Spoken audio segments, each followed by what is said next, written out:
श्री राम दोस्तों, एजेंडाधारी नेटवर्क ने पूरे भारत को अलग अलग मुद्दों से घेरने की कोशिश जारी रखी हुई है और यही आज की वॉक पे चर्चा मेरे चैनल भाजपा गौरव पे। कोई एक यूथ की बात कर रहा है ग्रुप, उनके जो मेंटोर हैं वो एथेनॉल पे चले गए हैं।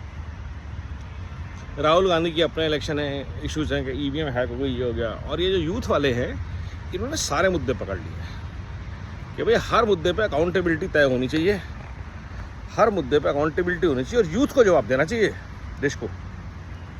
यूथ इस पार्टी का जो most of them are unemployed, most of them studied for political social reforms और उनकी एजुकेशन ही है, यही उनका प्रोफेशन है। So not that they are doing it for any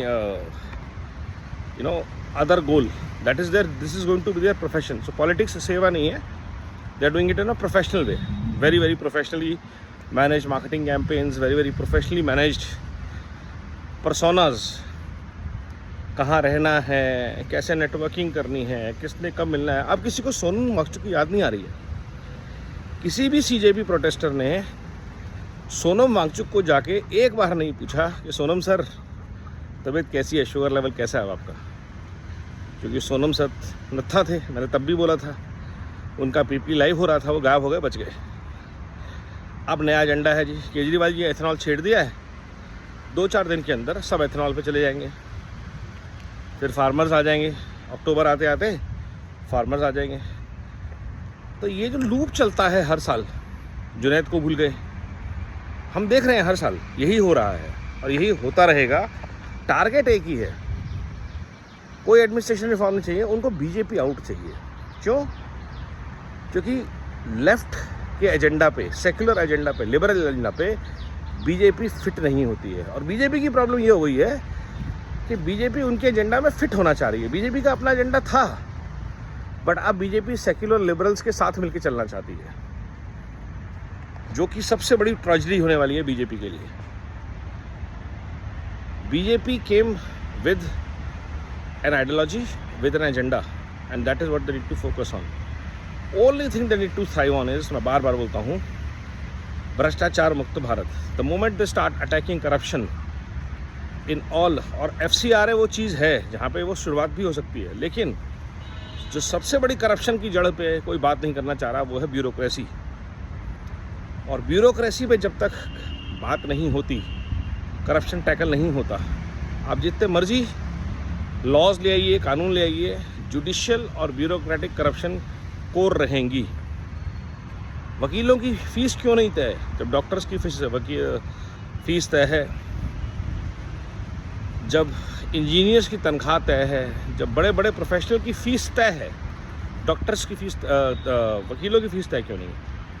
judicial corruption, bureaucratic corruption जिस दिन हम हैंडल करने की पोजीशन में आ जाएंगे, बीजेपी या कोई भी पार्टी जो इस एजेंडा को लेके आएगी उसको देश सपोर्ट करेगा, ना सिर्फ युवा। और ये जो युवाओं की बात कर रहे हैं, मज़ा तब आएगा जब दे मीट द आइस।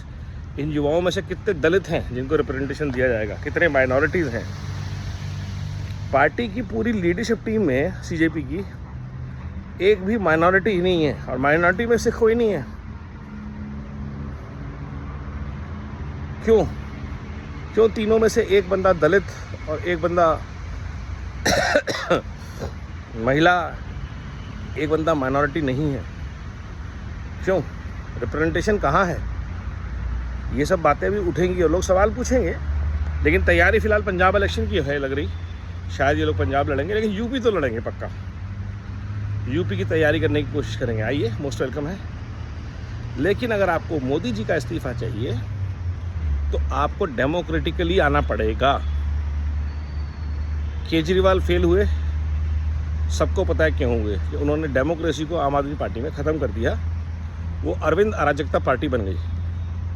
अब ये कॉकरोच वाली जो पार्टी है, ये क्या कॉकरोचों की ही पार्टी रहेगी कि देश से कोई सीरियस संवाद करने की इनकी औकात होने वाली है?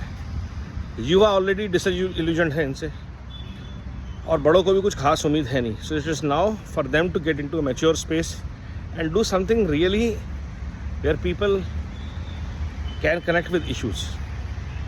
Let's see if CJP is another AAP or an AAP supported entity जो आपकी गलतियां नहीं दोहराए.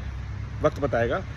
हाल फिलहाल इनके issues purely negative, agenda driven और कांग्रेस या इंडी अलायंस से प्रेरित है. नमो भारत, वंदे मातरम, जय हिंद.